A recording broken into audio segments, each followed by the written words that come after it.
Hola a todos y bienvenidos a la clase número 4 del curso de Física Estadística de la Facultad de Ciencias de la UNAM. Vamos a hacer un breve recordatorio de lo que hemos estado haciendo. Comenzamos definiendo ciertos procesos aleatorios que denotábamos con mayúsculas, de los cuales suponíamos que conocemos todas las posibles realizaciones que puede tener esta variable, y esas las poníamos con minúscula, y eso podía ser x1 o x2 o x3 o todas las que uno quiera. En principio vimos los casos discretos, pero hoy vamos a ver la extensión a variables continuas, en donde de manera muy importante conocemos la probabilidad de que ocurran cada uno de estas realizaciones de la variable con la que estamos trabajando o las variables con las que estamos trabajando. Y una vez que habíamos construido o que teníamos en mente este tipo de procesos, entonces construíamos distintas cantidades, dentro de las cuales pues la más importante, porque es la base de todas las otras, iba a ser el promedio, también conocido como la media o mu, que se escribe de esta manera. Y recuerden, esto es sencillamente la suma de cada uno de los valores que puede tomar la variable, pesado por la probabilidad de encontrar exactamente ese valor. ¿Sí? Luego, lo que hicimos fue encontrar o definir todos los momentos alrededor de esta media, entre los cuales uno de los que es muy importante es la varianza, que la definimos como la varianza de una variable x, la definimos como el promedio del cuadrado de las desviaciones de la variable con respecto a su promedio.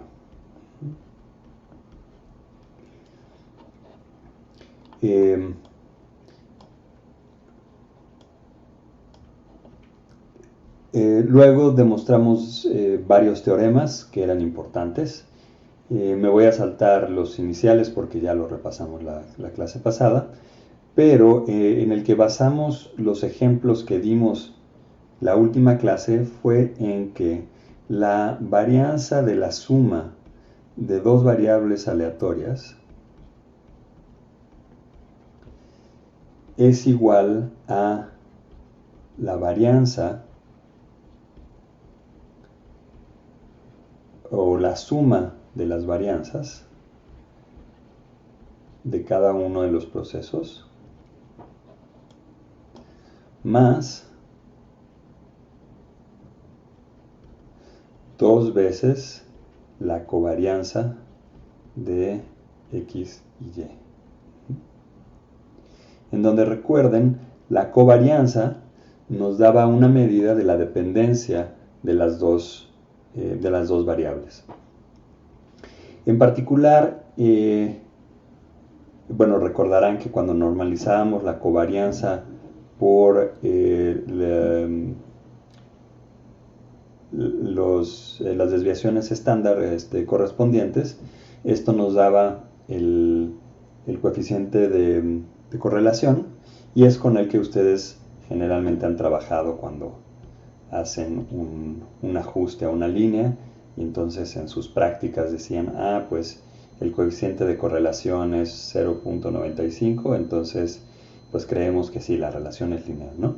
Entonces este coeficiente de correlación, esta covarianza normalizada por la desviación estándar de los puntos es lo que nos da este coeficiente de correlación con el que ustedes están acostumbrados.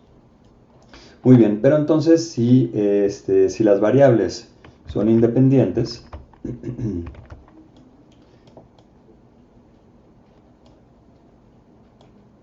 a ver, permítanme un momentito, ahí está, ya. Sí, si las variables son independientes, entonces habíamos quedado que lo que iban a encontrar al graficar los valores de x contra los valores de y, pues iban a ser unos puntos cuya pendiente iba a ser 0. Entonces aquí la correlación era 0. Y por lo tanto, la covarianza es 0. Entonces estos eran variables independientes. Y en ese caso, entonces, la suma de las varianzas es, la varianza de la suma es la suma de las varianzas para procesos independientes. Y en esto nos basamos para entonces proponer que distintos procesos físicos podíamos modelarlos como la suma de variables independientes, aunque idénticas.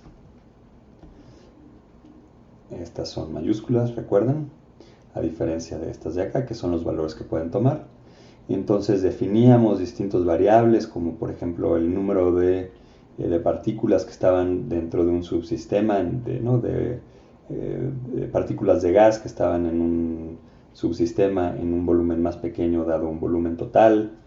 Esto es uno de los ejemplos que hicimos, fue las fluctuaciones de la densidad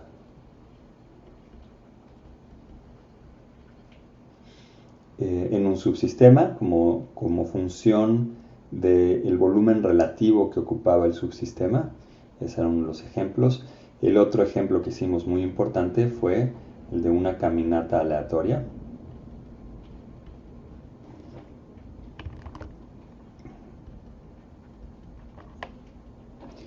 Muy importante.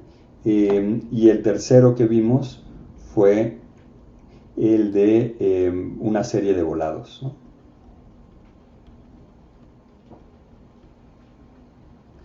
Y para todas estas utilizábamos exactamente la misma estrategia.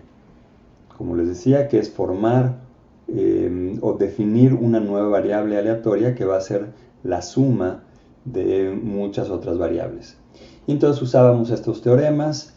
En particular, de los más importantes era que la varianza de n pues iba a ser n veces la suma de las varianzas de cada una de los procesos. Perdón. Sí, aquí ya saqué la n, ¿no? Entonces esto era n veces una de las varianzas. ¿Sí? Aquí vamos hasta n. Entonces esto iba a ser n veces la varianza de una de las variables. Lo que hacíamos entonces es, conociendo pues, las características de ese proceso, pues ya podíamos calcular la varianza, habiendo calculado primero el promedio, y luego lo otro que siempre teníamos que terminar calculando era también para una de las variables cuál era el promedio del cuadrado. Entonces, conociendo el promedio y eso elevado al cuadrado, y conociendo el promedio del cuadrado, podríamos conocer la varianza, y a partir de la varianza de uno de los pasos, de uno de los volados, de una de las partículas, podíamos encontrar la varianza de la variable que nos daba el total. Y en el caso del caminante aleatorio llegamos a la conclusión muy importante de que esta varianza de la longitud total de la caminata, que lo habíamos definido como solo una de las x, esta varianza iba a ser proporcional a el tiempo, donde a su vez el tiempo era proporcional al número de pasos que tomábamos. Entonces esto era muy importante porque entonces la desviación estándar, que es la raíz, va como la raíz del tiempo. Entonces lo que hicimos fue pues graficar exactamente esa raíz como función de tiempo, y lo que habíamos visto entonces era que si acá hacíamos una única caminata a distintos tiempos, pues lo más probable es que se encontrara a una distancia proporcional a la raíz del tiempo del centro, porque el promedio iba a ser justo cero, ¿no? Entonces este fue uno de los resultados muy importantes que encontramos.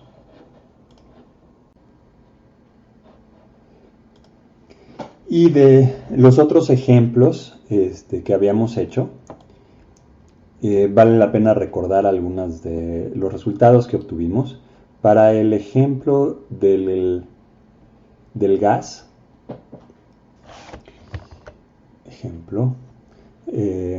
de las fluctuaciones del gas,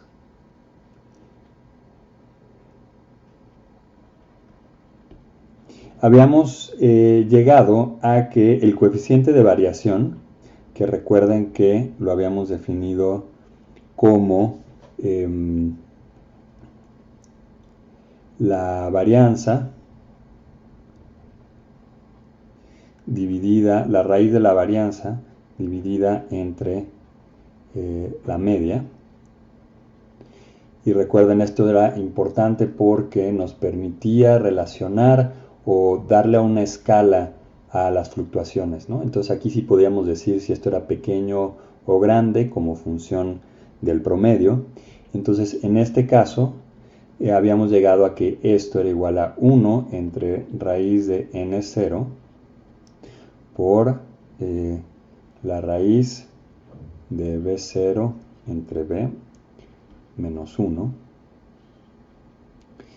en donde recuerden B0 era el volumen original en el cual estaba el gas y N0 era el número inicial de partículas y B era el volumen del subsistema.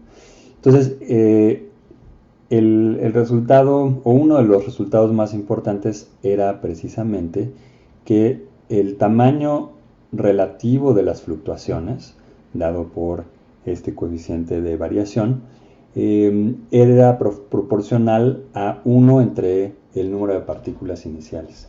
Es decir, mientras más partículas tuviéramos en un mismo volumen, si fijamos B0 y aumentamos el número de partículas, entonces las fluctuaciones que esperamos encontrar son más pequeñas. Ese era un resultado importante.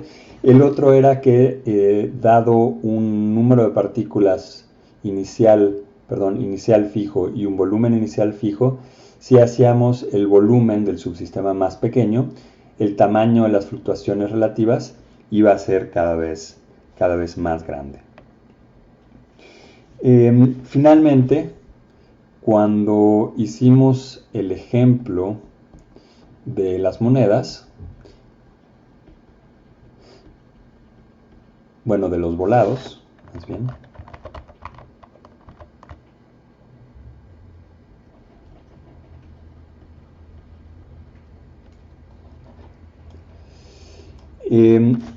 lo que hicimos fue calcular cuál era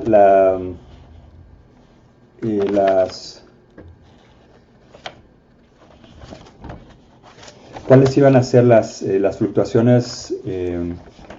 No lo pusimos tal cual como el coeficiente de variación, pero lo que hicimos fue calcular la varianza de el número de águilas que nos había salido entre el número de volados. Y esto habíamos mostrado que iba como 1 entre 2n, y por lo tanto la desviación estándar de este proceso también iba a ir como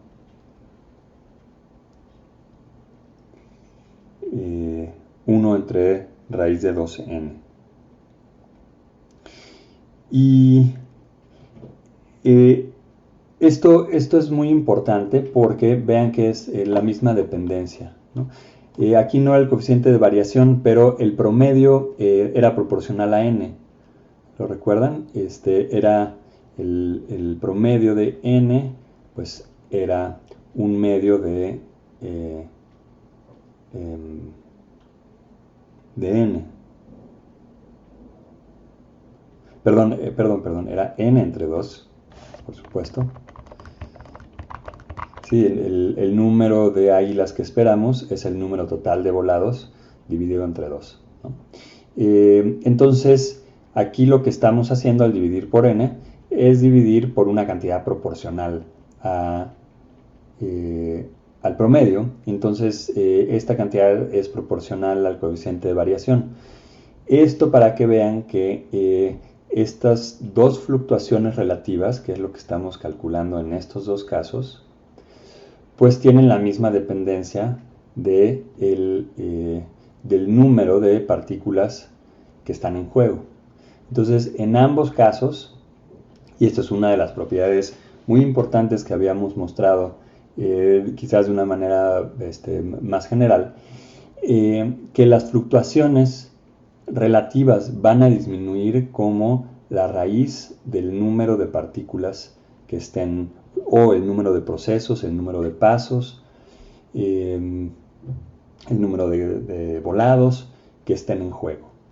Y esto va a ser muy importante para ya los temas de física que vamos a ver, porque lo que vamos a ver es que para muchas, y esto lo vamos a ver con cuidado, pero nada más quiero que tengan una idea de hacia dónde vamos. Lo que vamos a terminar viendo es que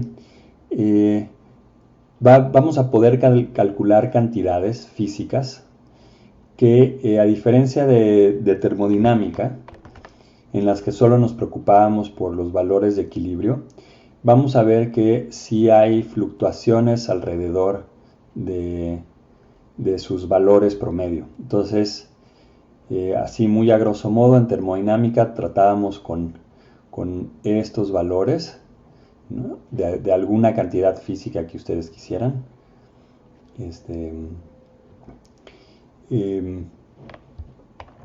Perdón, la cantidad física va acá. Esta es la probabilidad.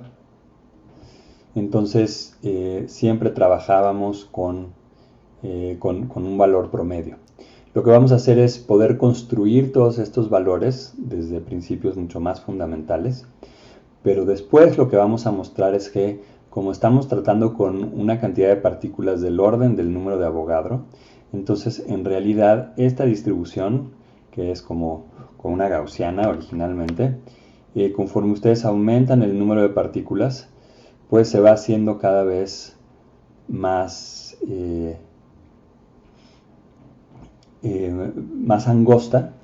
Las fluctuaciones relativas al promedio van disminuyendo, de modo que cuando ya tenemos un número de Avogadro, pues esto es prácticamente, y para todos fines prácticos, una función delta, ¿sí? Entonces esa es la relevancia de todo lo que estamos tratando en este momento. Muy bien, entonces vamos ahora a pasar a una descripción análoga a lo que hemos estado haciendo, pero de distribuciones continuas.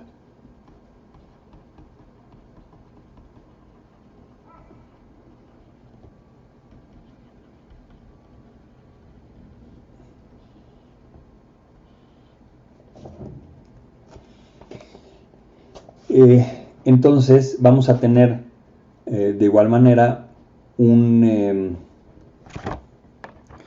proceso aleatorio, pero con la diferencia de que en lugar de tener un número n de posibles valores discretos, vamos a tener un infinito. Vamos a tener un infinito o un continuo de valores. Y estas probabilidades, para diferenciarlos de los otros procesos, vamos a denotarlas con una p minúscula. Una p minúscula de x. Entonces los valores que puede tomar la variable, otra vez los vamos a denotar con una letra minúscula, y las probabilidades sigue siendo una p, pero una p minúscula. Entonces el equivalente de este promedio que teníamos para las variables discretas, que era una sumatoria, pues va a ser una integral. Entonces va a ser la integral de menos infinito a infinito de x por p de x de x. Vean que es posible que exista todo un rango de x para el cual la probabilidad va a ser 0, y sin embargo podemos seguir usando la misma expresión, ¿no? Es decir, esto no implica que x tiene que ser distinto de 0 para todo el rango, puede ser distinto de 0 solo para un subrango. De manera análoga también, la probabilidad de tener dos eventos x y y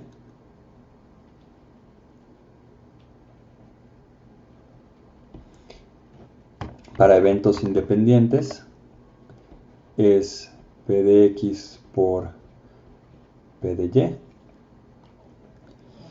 y la condición de normalización pues es otra vez la misma, y esto, bueno, la misma sin la x, ¿no? Es nada más la integral de la función de probabilidad.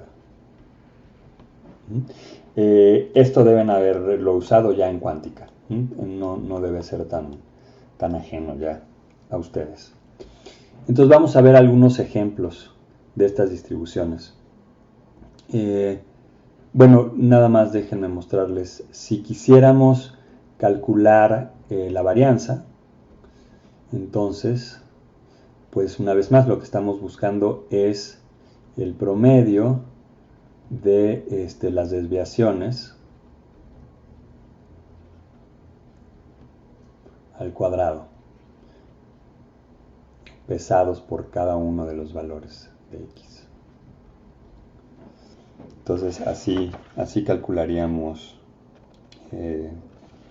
la varianza. Ok. Entonces vamos a ver algunas distribuciones.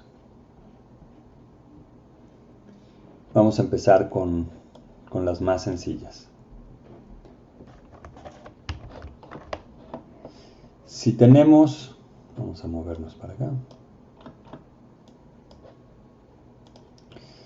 Vamos a hacer una distribución normal, uniforme.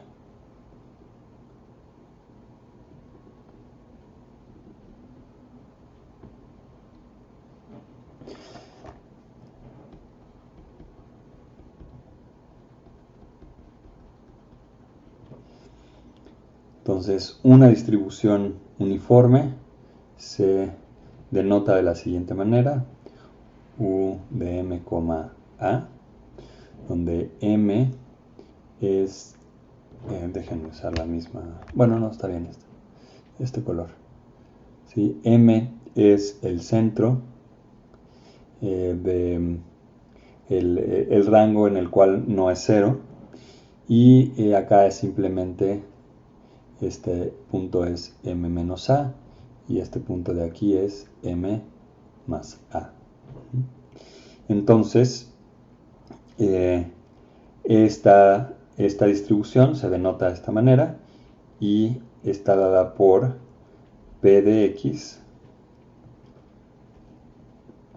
que está definida como lo muestra el dibujo, como una constante que vamos a poner acá, que es 1 entre 2a, si estamos en este rango. Entonces, si m menos a es mayor o igual que x, que es menor o igual que m más a, o 0 para cualquier otro, ¿no?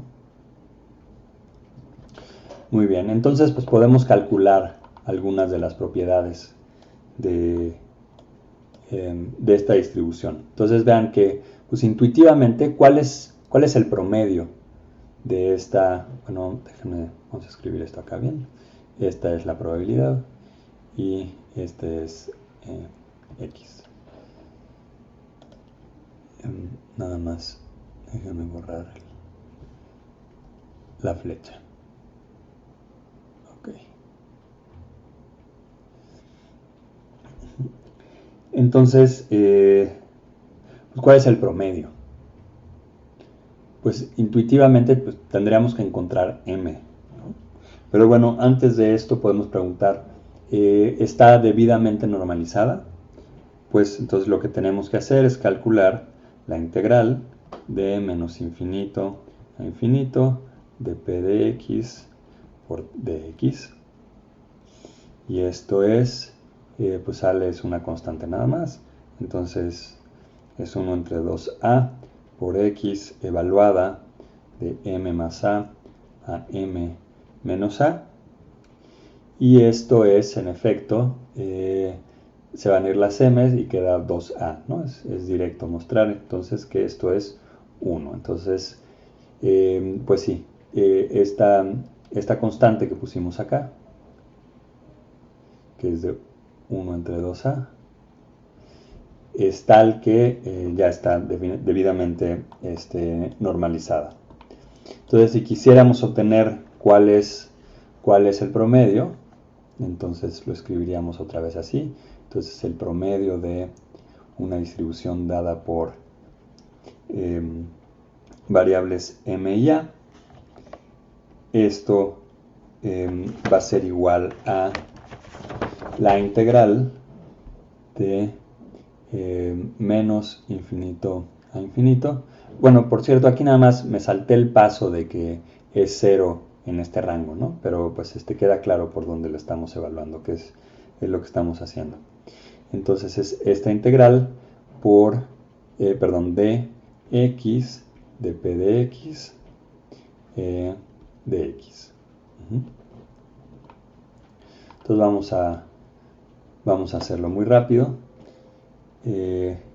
Esto, ¿no? Sustituyendo p, nos queda 1 entre 2a por la integral de, ahora sí ya reconocemos que acá va a ser 0, entonces es nada más en estos límites de x. Esto es 1 entre 4a por x cuadrada evaluada de m más a m menos a, y esto, perdón, ¿por qué cuarta? No, cuadrada.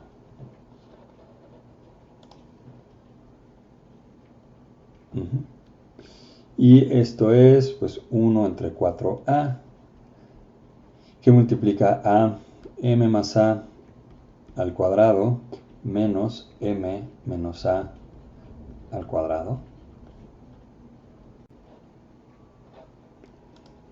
Y si se fijan aquí, pues se van a ir todos los términos menos los términos cruzados de ambos, ¿no? que de hecho se van a sumar. Entonces esto queda 1 entre 4a por 4ma. Y esto es exactamente m, como habíamos intuido, ¿no? Entonces está bien. El promedio, pues como es una distribución simétrica, tiene que estar allá en la mitad. Entonces ahora podemos calcular la varianza. Entonces para esto, por favor, detengan el video. Es un buen ejercicio, es realmente una integral muy sencilla, pero no está de más que tomen un papel y un lápiz y la hagan, y calculen entonces la varianza, ¿sí? Entonces, vamos a poner aquí.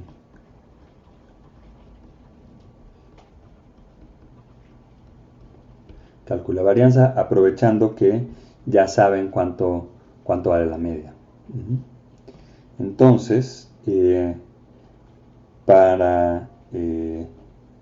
vamos a escribirlo así, la varianza de U de los parámetros M y A, que va a ser U de M, A menos M cuadrada, en donde a pesar de que aquí estamos usando el símbolo U para denotar exactamente cuál es la forma que tiene la probabilidad, ¿no? Estamos diciendo es esta variable uniforme que toma como parámetros M y A. En realidad esto sigue siendo exactamente lo que habíamos definido originalmente, ¿sí? Esto sigue siendo X menos mu cuadrada, ¿sí? Lo único que estamos haciendo es reconocer que esta X ahora le vamos a llamar U para especificar cuáles son los detalles de la probabilidad de esa distribución, ¿sí? Entonces, pues esto va a ser la integral de menos infinito a infinito de x menos m por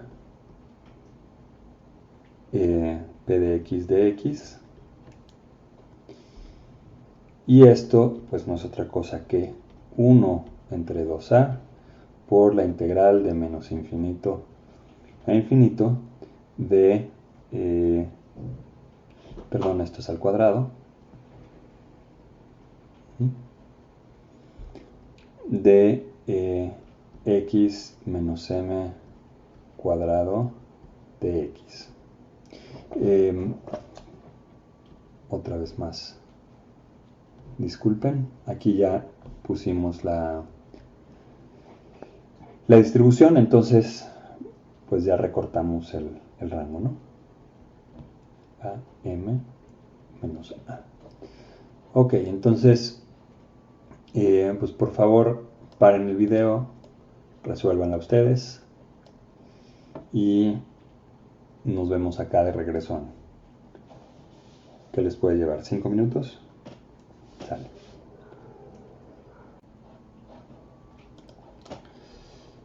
Muy bien, pues ya están de regreso. Vamos a resolverlo súper rápido. Entonces, si están un poquito oxidados, estos ejercicios siempre ayudan. Entonces, vamos a hacer un cambio de variable.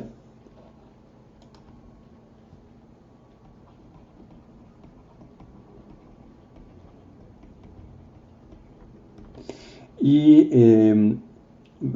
que es z igual a x menos m. Entonces lo único que estamos haciendo es que nos estamos poniendo en el centro de la distribución, ¿no? Ahora estamos acá. Bueno, esto es simétrico. Ok, entonces claramente con este cambio de variable los límites cambian. Y dz sigue siendo dx, entonces pues la integral es nada más 1 entre 2a de a menos a, porque nos pusimos en el centro de la distribución, de z cuadrada por dz, y esto es 1 entre 2a por 1/3 de z cúbica, que va de a menos a. Y esto nos da 1 entre 6a por 2a cúbica, ¿no? Porque aquí regresando, perdón, ya no tenemos que hacer nada más. Esto es así, y esto es 1 o 1/3 de a cuadrada. ¿Sí? Muy bien. Ahora, muy bien, entonces ahora vamos a seguir y vamos ahora a escribir una distribución que seguro también vieron cuando llevaron mecánica cuántica y con la que deben estar también familiarizados gracias a otras clases. Y esta es la distribución normal.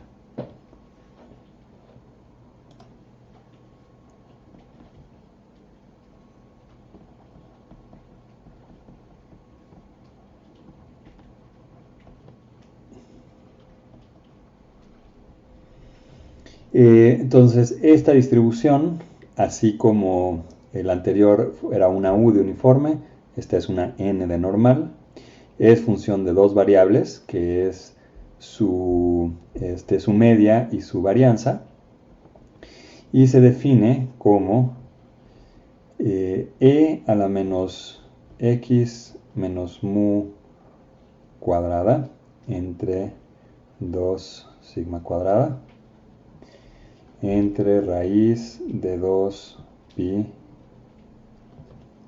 sigma. Aquí es importante que este raíz de 2 pi queda acá y el sigma queda afuera.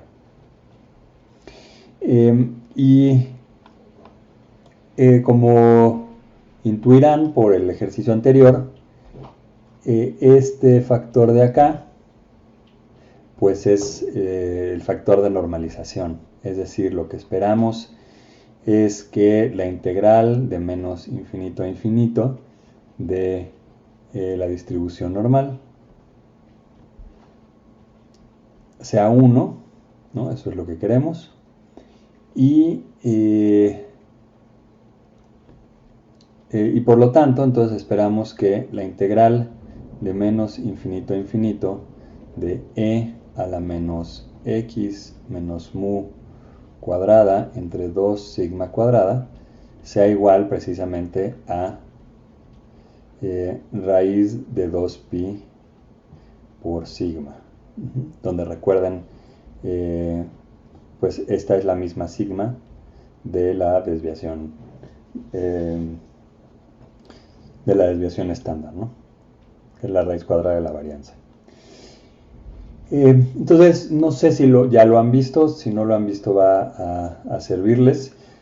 Vamos a hacer esta demostración para que la vean por lo menos una vez y no lo usen únicamente como un axioma, sino que puedan entender de dónde viene. Ahora, me gustaría nada más hacer una aclaración. Vean que cuando estamos hablando pues ya de las integrales de los valores, utilizamos el signo de la distribución de manera equivalente a cuando teníamos la probabilidad, ¿no? Entonces, esto es una función de probabilidad como función de x. Lo estamos poniendo acá. Sin embargo, cuando utilizamos la otra notación de los ejercicios anteriores de las distribuciones discretas, como fue, déjenme ver porque ya lo habíamos visto, sí, acá. Cuando usamos esta notación nos referimos, como ya habíamos visto, a la función como la misma variable estocástica, ¿sí? Entonces nada más hay que tener cuidado con eso, de lo que significa en un caso o en otro. Aquí es nada más el nombre de la variable y cuando ya lo llevamos a una integral nos estamos refiriendo a la probabilidad. O sea, aquí no sería x de x, sino, y por cierto aquí pues me faltó de hecho el de x, sino la función misma de probabilidad. ¿Sí? Es importante que tengan eso en mente. Entonces, vamos a hacer este ejercicio de cálculo, que es muy sencillo. Si no lo han visto, yo creo que les va a gustar porque es un truco muy interesante. Muy bien, entonces vamos a resolver esta integral. Para esto lo que vamos a hacer es, y vean que una vez resolviendo esta integral que voy a escribir, es directo en resolver la de la gaussiana a través únicamente de un cambio de variable. Entonces, vamos a considerar primero la siguiente integral. Entonces vamos a tener la integral de menos infinito a infinito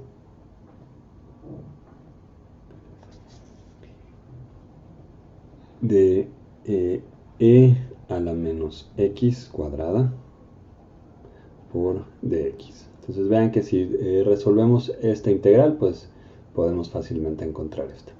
Y a esto vamos a llamarle ix. Pero ahora, con otra variable distinta, vamos a calcular y, que es el equivalente de esta misma integral, pero donde nuestra coordenada va a ser y. Entonces, y esta es la parte más ingeniosa, vamos a multiplicar estas dos integrales. Entonces tenemos ix por y va a ser la integral de menos infinito a infinito por la integral de menos infinito a infinito de menos x cuadrada más y cuadrada de x de y. Entonces, esto lo hacemos porque lo que vamos a querer hacer es, como ya intuirán por esta forma de acá, cambiar nuestras coordenadas a coordenadas polares. Entonces vamos a reconocer que esto es r cuadrado, y eso lo vamos a aprovechar para hacer acá un cambio de un diferencial de área en estas coordenadas, que lo que nos va a permitir es que aquí aparezca una r, y entonces sí vamos a poder hacer la integral, cosa que acá no se puede hacer.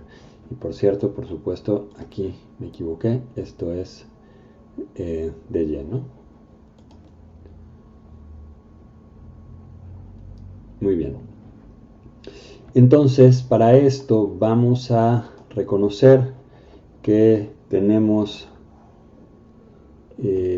esta diferencial de área de acá en coordenadas cartesianas. Y ahí lo que estamos haciendo es pues tomar cachitos de dx, de y. Entonces, en el fondo eso es lo que estamos haciendo, ¿no? Donde cada uno de estos es s de x de y. Y lo que queremos es pasar a la representación de un diferencial de área, pero en coordenadas polares. Entonces, para eso vamos a tener acá entonces r y esto me quedó horrible, déjenme ver algo que parezca más un círculo, bueno, ligeramente mejor. Entonces vamos a tener una r, vamos a tener una diferencial de ángulo de θ acá, y pues eso nos va a dar el arco, ¿no?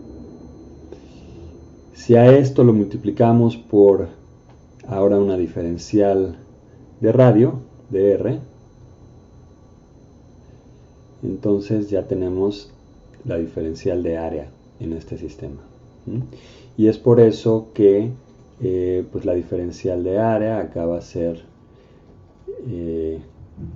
r de θ. Y entonces lo que estamos diciendo es que esta diferencial de área podemos sustituirla por esta, siempre y cuando hagamos la integración una vez más sobre todo el plano. Entonces, de la misma manera que en el caso de estas coordenadas teníamos la integración de menos infinito a infinito, para cubrir todo el plano tenemos que sustituir Entonces aquí va a ser la integral que estábamos haciendo, y x y y. Tenemos que integrar, entonces el radio va desde 0 hasta infinito. Bueno, primero vamos a hacer el ángulo, ¿no? El ángulo va desde 0 hasta 2pi, multiplicado por el radio, que va de 0 a r, y ahora nos estoy integrando, que es menos e a la menos r cuadrada, por la diferencial de área, que va a ser r de teta. Y esto es justo lo que queríamos, ¿no? Lo que les dije al principio de este cálculo, que tuviéramos acá una r para entonces sí poder hacer un cambio de variable que haga trivial el cálculo de la integral.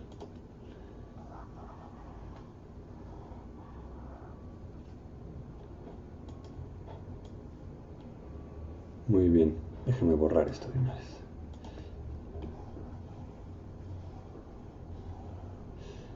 Muy bien, entonces pues ya eso hace que sea muy sencillo este cálculo. Entonces va a ser pues teta no aparece, entonces esto es nada más teta de 0 a 2pi por menos 1/2 de e a la menos r cuadrada, evaluado de 0 a infinito. Entonces acá nos va a quedar 2pi. Cuando nos vamos a infinito, esto es 0. Cuando nos vamos a 0 es 1, pero tenía el signo menos de la evaluación, y entonces esto queda únicamente 1/2. Y por lo tanto esto es igual a pi. Pero vean que esto es ix y y, que estructuralmente son idénticas. Entonces esto en realidad es igual a i cuadrada.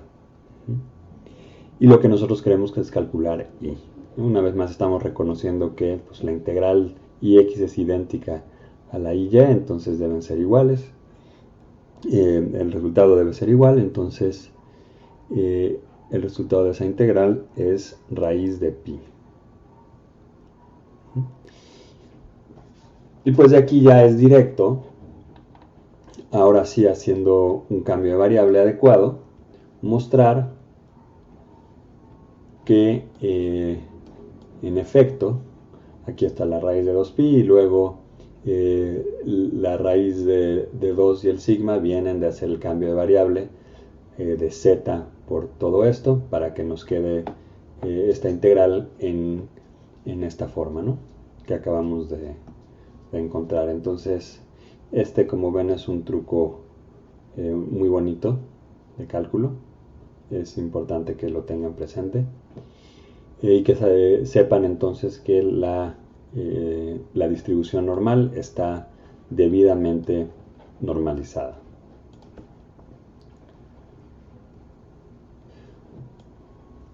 Muy bien. Bueno, entonces, ya que tenemos este resultado, y esto es un ejercicio que ustedes van a hacer de tarea, van a demostrar que, bueno, cada uno de los siguientes resultados. Uno es que el promedio de x, dada esta distribución, es igual a mu. Recuerden que esto que escribimos acá, en términos de la notación anterior que teníamos, era x, ¿no? El promedio de x, que es, o escribimos como de esta manera, ¿no? El promedio de la distribución. Entonces, otra vez, recuerden que cuando usamos la notación del operador de esta manera, que termina siendo esto, o el equivalente de la sumatoria, pues significa distintas cosas, ¿no? La distribución, aquí nos referimos directamente a la distribución específica a la que estamos hablando. Y acá n la tomamos como el nombre de la variable. Ok, entonces vean que pues esto era de esperarse, ¿no? Tenemos una distribución simétrica, pues esperamos que el promedio esté en mu. Ahora, lo siguiente que van a calcular, y bueno, les decía, esta es directa porque aquí está x, ¿no? Y aquí va a aparecer e a la menos x cuadrada más otras cosas. Entonces, la diferencial va a ser directo a hacer este cálculo. Muy bien, luego lo que van a calcular es la varianza. Y este cálculo es un poquito más engorroso, pero únicamente porque tienen que resolverla por partes. Pero bueno, yo estoy seguro de que no van a tener mayor problema. Entonces, esto ya lo reconocerán. Estamos calculando la varianza.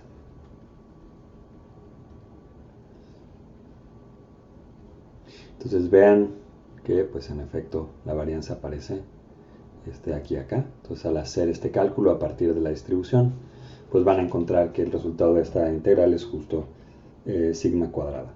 Y en términos de lo que teníamos anteriormente, esto es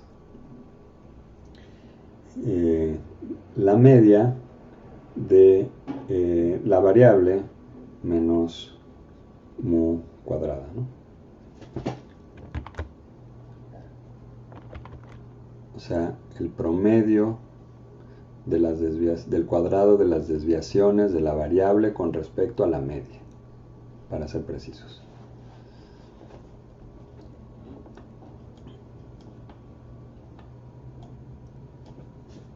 El tercer ejercicio que van a hacer, entonces nada más les explico acá, esto lo van a hacer por partes.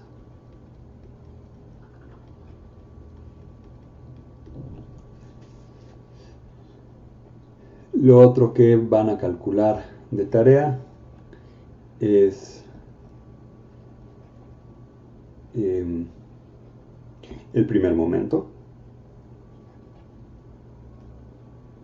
que recordarán que este primer momento siempre es cero, pero lo van a mostrar explícitamente. Y lo otro que van a demostrar es que el promedio de x cuadrada, vean, aquí era con respecto a la media, aquí es nada más x cuadrada,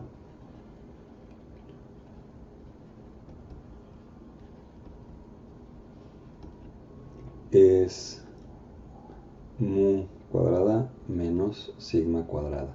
Ahora, por favor, esto demuéstrenlo explícitamente, pero vean que esto sigue de la definición de la varianza, ¿no? Entonces podría nada más justificarlo, pero por favor hagan el cálculo explícito. Muy bien, entonces esto no se preocupen en anotarlo, va a aparecer explícitamente en la tarea. Resulta que, déjenme volver a escribir la forma de la distribución normal.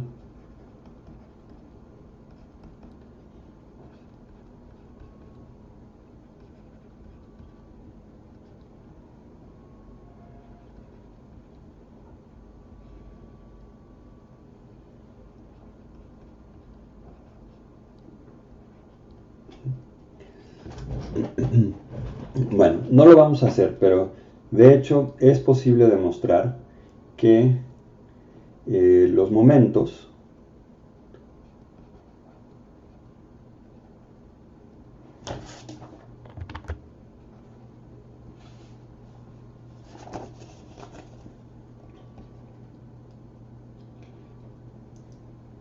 o el momento n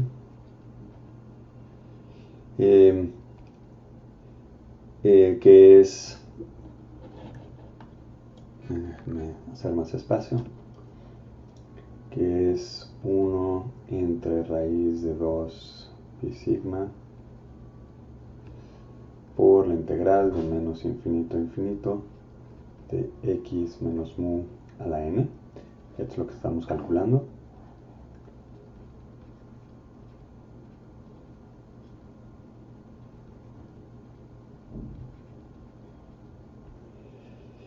Que estos momentos son igual a 1 por 3 por 5 por, y así sucesivamente, por n menos 1 por sigma a la n, por la desviación estándar a la n, si n es par,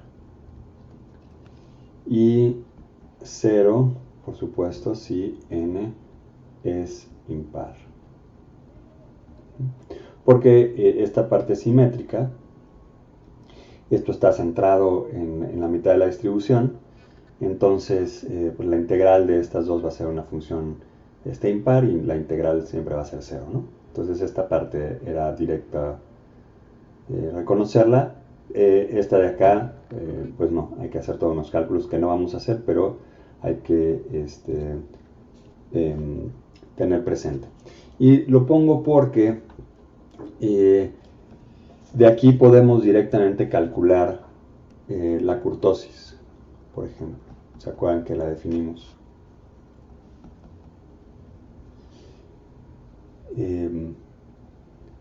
Entonces la kurtosis de la distribución normal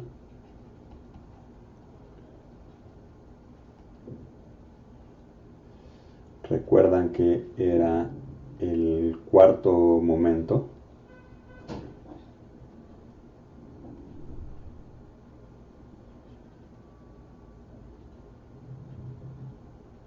normalizado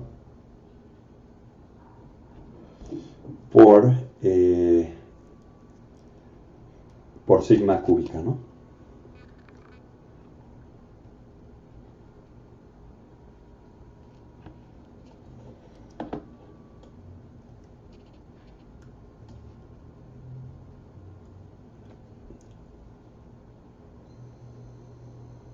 Y entonces, de esta expresión que tenemos acá,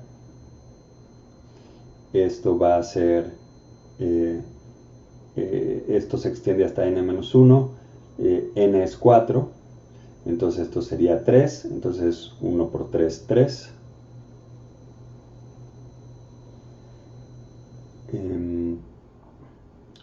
3 sigma cúbica, sigma a la cuarta entre sigma a la cuarta, y esto es 3. Entonces, si alguien les diera una serie de puntos como función del tiempo, ¿no? Una serie temporal de ciertos valores que ustedes no conocen de dónde viene la distribución. Entonces, pues tienen toda la evolución temporal de estos datos. O sea, tienen la serie de datos. Entonces, directamente, o sea, podrían por un lado pues calcular el histograma, ver a qué se parece, pero es mucho más adecuado calcular, por ejemplo, la kurtosis, y qué tal que la kurtosis les da 3, ¿no? Recuerden, este ya es únicamente un cálculo estadístico que podemos pasar a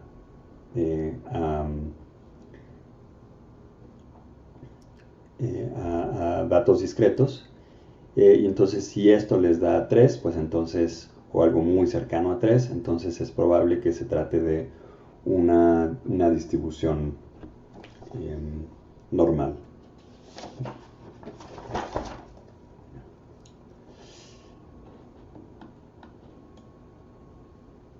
Y entonces hay acá una definición, o más bien una nomenclatura de las distintas distribuciones. Si tienen una serie de datos y la kurtosis de la distribución correspondiente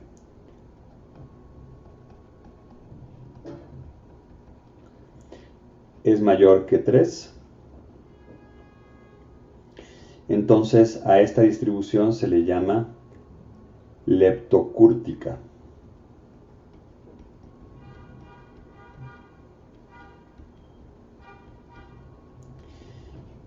Y si es menor que 3,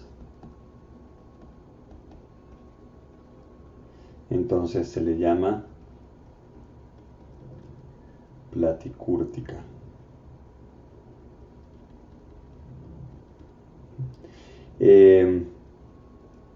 Esto quiere decir que es angosta comparada con una gaussiana, ¿no? Y esto quiere decir que es ancha comparada con una gaussiana. Entonces, por ejemplo, la distribución uniforme que vimos al principio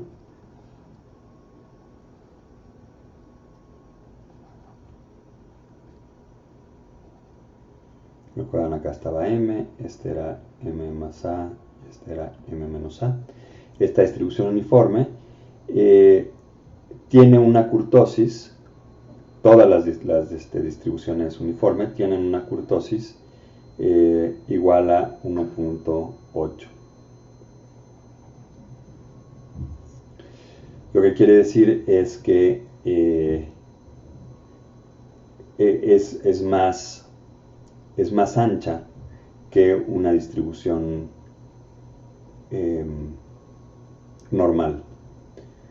Entonces, si aquí pusiéramos la distribución normal, entonces vamos a tener algo de este estilo. Entonces lo que nos está diciendo es esto, ¿no? A esto se está refiriendo. Podríamos haber tenido, esto dado la normalización, ¿no? Es así. Podríamos haber tenido otro tipo de distribuciones que fueran más de este estilo. Y esta sería una distribución platicúrtica.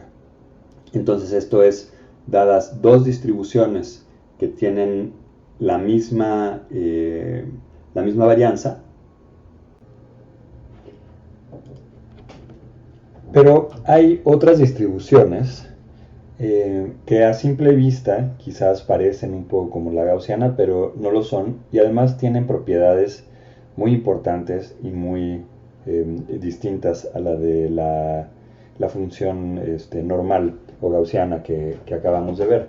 Y una de ellas es esta distribución de Cauchy, que forma parte de una clase de distribuciones que se llama de cola pesada o simplemente heavy tail distributions.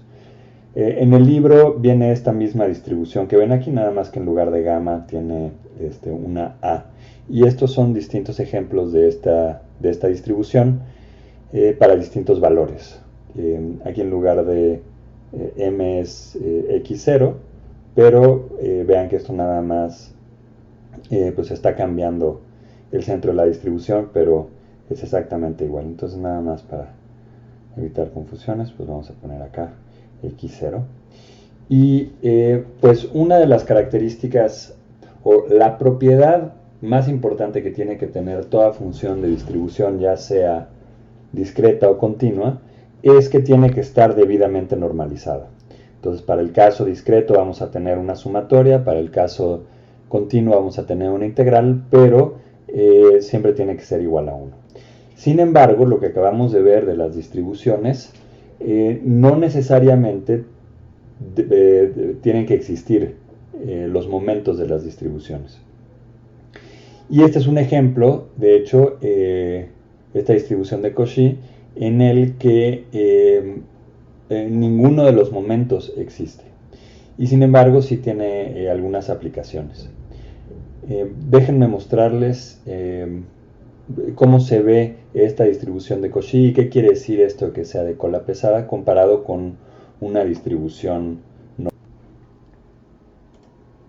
Bueno, y lo que tenemos aquí es la frecuencia, que recuerden que en el contexto de estadística quiere decir simplemente el número de veces que obtienen cierto valor como función de x para distintas probabilidades, y aquí lo estamos graficando para dos distribuciones distintas. La traza negra es una distribución normal o gaussiana, y la traza roja es la distribución de Cauchy que les acabo de mostrar. Ahora, estas distribuciones, vean que como esto está en frecuencia, no en densidad de probabilidad, esto no está debidamente normalizado, entonces nada más tengan en mente eso. Lo que les quiero mostrar es que si ahora cambiamos la escala acá de la frecuencia a escala logarítmica, entonces vamos a ver, empezamos a ver diferencias importantes en los dos tipos de distribución, aunque los dos estén centrados en cero. Y bueno, uno podría pensar que incluso para estos valores grandes, que pues depende de cuánto valga sigma, ¿no?, en la distribución normal, no tiene que ir necesariamente ir entre 0 y 1, se extiende de menos infinito a infinito, y si sigma es muy grande, pues permite la posibilidad de tener también valores muy grandes de x, como en este caso. Y entonces aquí parecería que pues siempre va a ganar la distribución normal. Sin embargo, si aumentamos el rango en x, o sea, si nos alejamos un poco de la distribución y vemos ahora del rango de menos 1000 a 1000, vemos que la distribución normal para valores mucho más grandes, de quizás 400 o menos 400, pues ya es prácticamente cero, mientras que esta distribución de Cauchy sí tiene una probabilidad pues no despreciable para valores muy grandes, y por eso se les llama de cola pesada, ¿no? A esto se refiere, que la cola de la distribución, que es esto de acá, es pues muy pesada comparada con la de la distribución normal, ¿no?, que en términos de la acá se ve mejor, ¿no?, de la primera gráfica que teníamos, a esto se refiere, que en el caso de la distribución normal, esto se le llama de cola delgada, y en el caso de la distribución de Cauchy y de otras distribuciones que tienen esta misma característica, en lugar de esto ir disminuyendo a cero exponencialmente, pues presenta distribuciones de forma de ley de potencia. Y vamos a ver que estas distribuciones, aunque vamos a verlas con más detalle hacia el final del curso, sí me gustaría mostrarles algunos ejemplos de que no todo es normal, no todo es gaussiano, aunque para lo que sigue del curso, de esta primera parte, todo lo que vamos a ver sí tiene que ver con distribuciones normales, que son importantísimas, pero sí quiero que sepan que no son las únicas que existen. Entonces vamos a ver algunos de estos ejemplos de distribuciones de cola pesada. Si ustedes ven o siguen el precio del stock, ¿no?, del valor de las acciones de algún indicador en Wall Street, pues y calculan las diferencias, ¿no?, las ganancias y las pérdidas a tiempos cortos, esto parece estar, o la distribución de estos pequeños cambios que ven acá, que de hecho pues podrían en principio pensar que, ¿no?, si se fijan como en esta zona de acá, pues bien podría ser un caminante aleatorio, ¿no? Y un caminante aleatorio, pues vamos a ver que va a converger precisamente a una distribución normal.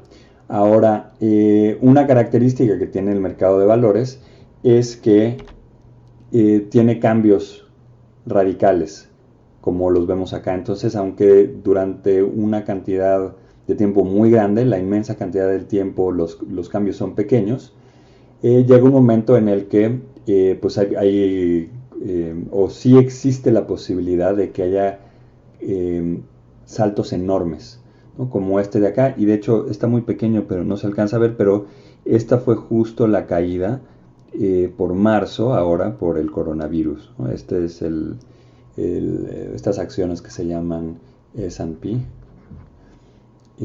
y este es el precio del stock, y ocurre de vez en cuando, no sé, cada 10 años ocurren estas caídas estrepitosas que pueden hacer que alguien pierda todo su dinero.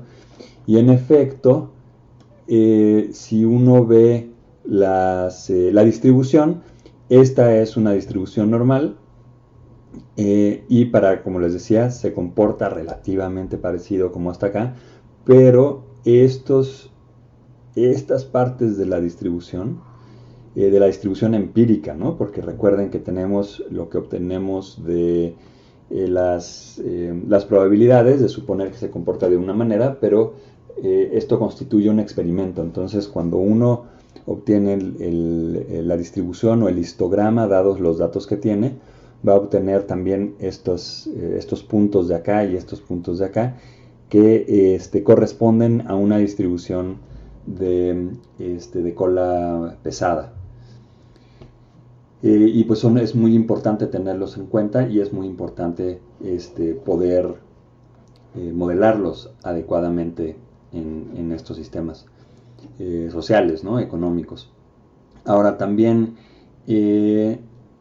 estas leyes también de cola pesada se aplican a terremotos. Aquí esta es una serie de tiempo de la magnitud que, bueno, pues ya como buenos mexicanos, y en particular muchos de ustedes serán capitalinos, pues deben estar familiarizados con la escala de Richter, ¿no?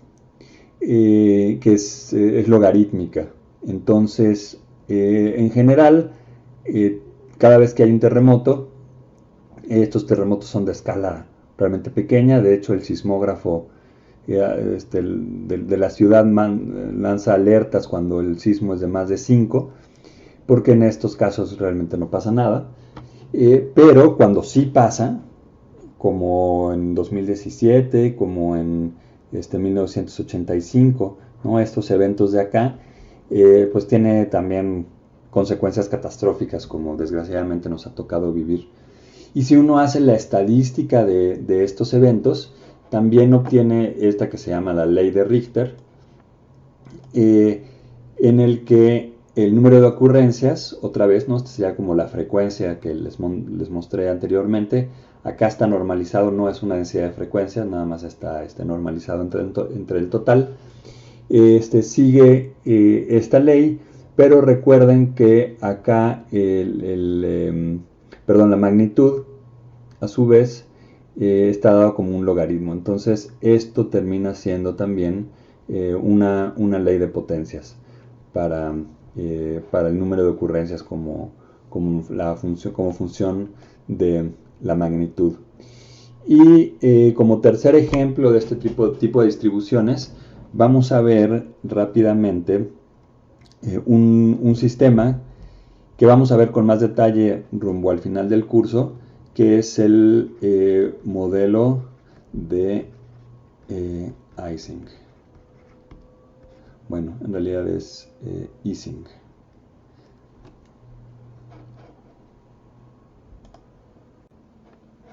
Bueno, y el modelo de Ising plantea lo siguiente. Imaginen que tienen distintos átomos que están ordenados en 2 dimensiones, ¿no? Para simplificar. Y ahora estos átomos pueden tener sus espines orientados hacia arriba o hacia abajo, ¿no? En principio solo estamos permitiendo que haya 2 estados, pero pues puede haber todo un continuo. Pero en el caso más sencillo, y en el que reproduce la fenomenología muy bien, pues podemos tener hacia arriba o hacia abajo. Entonces planteamos una energía interna, que es una constante multiplicada por la sumatoria para cada uno de los átomos. Entonces, por ejemplo, este correspondería al S1, ¿no? Para el S1, la sumatoria de las energías debidas a la interacción con cada uno de sus vecinos. Entonces, la J se refiere a cada uno de sus vecinos, que también pues puede cambiar dependiendo, una vez más, ¿no? Del número de dimensiones en el que estemos, o si también consideramos los de acá de las esquinas. Pero si consideramos nada más los vecinos más cercanos, para este átomo situado acá, este spin 1, pues sus vecinos son nada más estos 4. Entonces aquí lo que estamos diciendo es que vamos a sumar la contribución de la energía de cada uno de los vecinos, de cada uno de los átomos del sistema. Entonces, lo que quiere el sistema es, en principio, ¿no? Sería minimizar su energía. Entonces, si dos spines están orientados en la misma dirección, ¿no? Si los dos tienen spin 1, entonces esto pues bajaría la energía por este signo menos de acá, ¿no? Entonces recuerden, esta es una constante. No se preocupen mucho por esto, lo vamos a ver con más detalle. Nada más quiero plantear el escenario para enseñarles unas simulaciones muy bonitas. Muy bien, entonces, pero todo este sistema, que en general pues es enorme, ¿no? Es de un número muy grande de partículas, está dentro de un reservorio de temperatura, que también vamos a ver las implicaciones que esto tiene. ¿No? El hecho de que haya una temperatura asociada es que vamos a tener que tomar en cuenta la entropía. Por cierto, estas S corresponden a los spins, ¿sí? No es S de entropía, es S de spin. Entonces, lo que esta temperatura va a traer consigo es que va a permitir fluctuaciones del sistema. Entonces, como función de la temperatura, les repito, todo esto lo vamos a ver con detalle, entonces nada más sigan un poquito el argumento. Como función de la temperatura vamos a tener distintas perturbaciones al sistema, vamos a tener distintas fluctuaciones dentro del sistema, que esto es algo muy importante, que precisamente no se ve en termodinámica, ¿no? Se ve un poquito cuando se habla de estabilidad termodinámica, el resultado de que haya una pequeña fluctuación, pero esa pequeña fluctuación no, en general no se relaciona directamente con la temperatura, y acá sí lo vamos a hacer. Muy bien, entonces este es el sistema. Entonces, si dibujamos, ¿no? Dejamos que el sistema evolucione en el tiempo, porque recuerden que lo que estamos haciendo ahora en física estadística es ver qué le pasa a los sistemas conforme, bueno, en distintos puntos de equilibrio, ¿no? Y cuál es el estado de equilibrio precisamente al que lleguen. Entonces podemos dejar evolucionar este sistema. También vamos a ver que esto se hace con unos algoritmos muy interesantes y muy poderosos. Pero pues nada más imaginen que lo que vamos a hacer es que si un spin va para arriba, lo vamos a pintar como positivamente, ¿no? De negro, y si va para abajo, lo vamos a pintar de blanco. Entonces, esto los dejaríamos así, ¿no? Entonces, por ejemplo, esto implicaría que estos dos están para arriba y estos están para abajo, ¿no? Entonces, claro, ustedes dirían, bueno, pero eso no está minimizando la energía. No, y eso es muy importante porque esta es la energía interna del sistema. Lo que tenemos que minimizar, como recordarán de termodinámica, es la energía libre por estar en presencia de un baño térmico. ¿Sí? Entonces es permitido que estos spins de acá no estén minimizando la energía interna del sistema porque nos falta la del reservorio.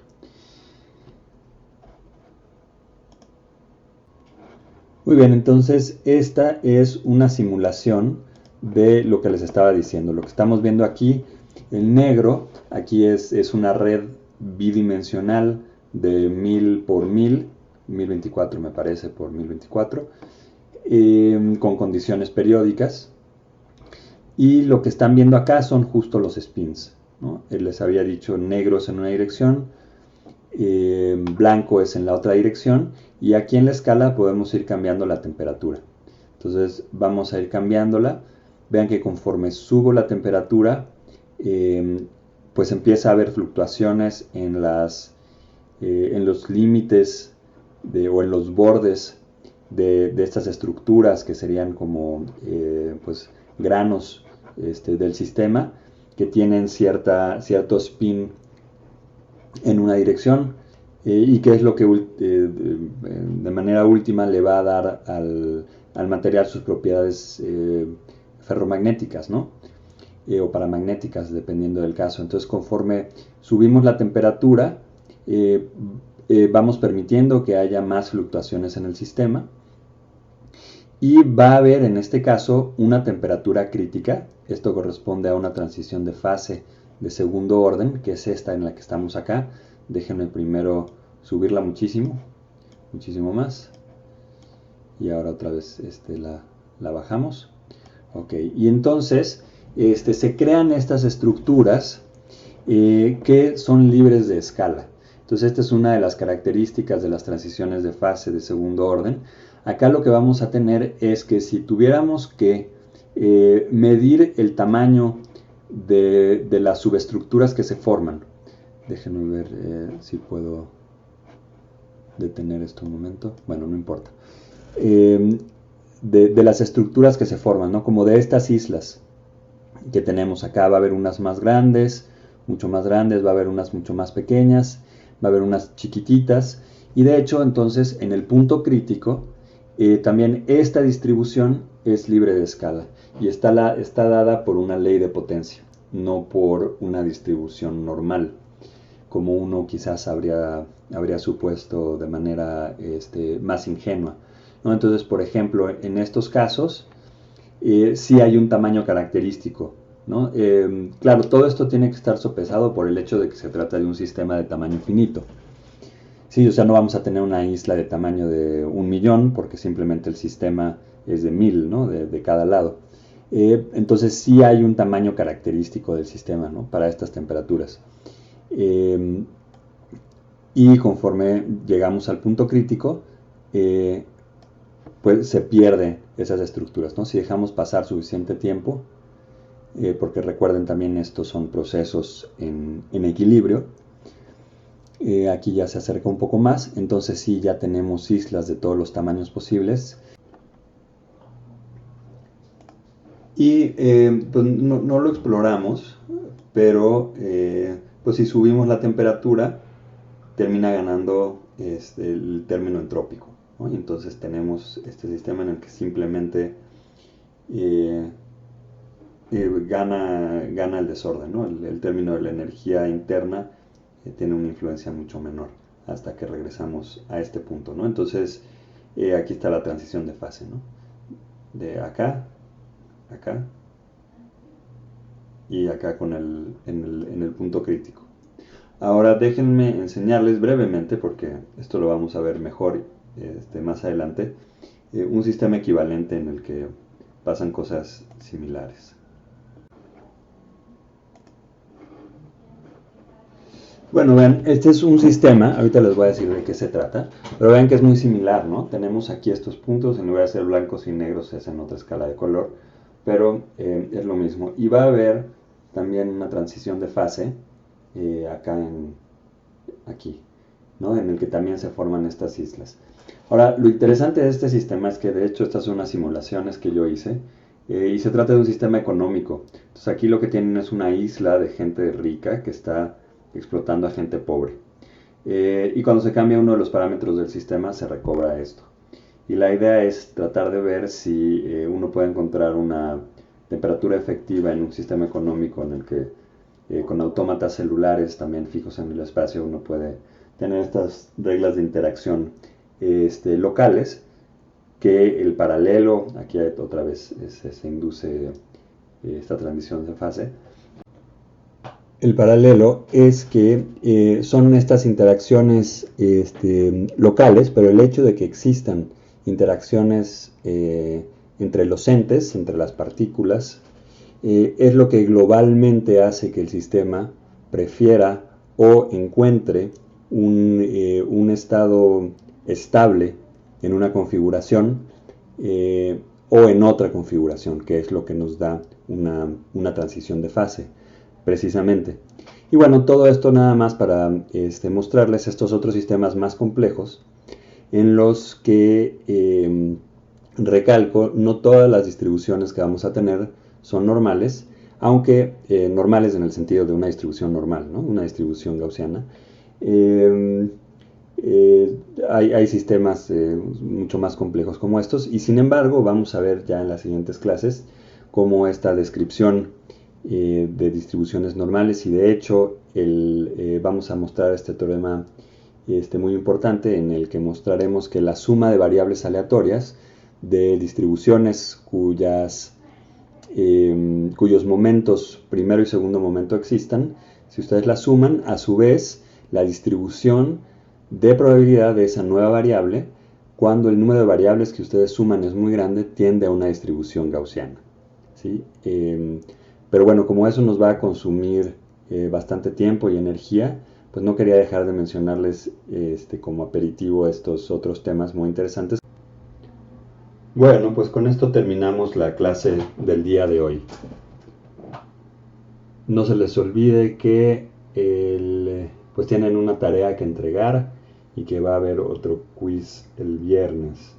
Entonces, por favor, estén muy atentos a los posts correspondientes.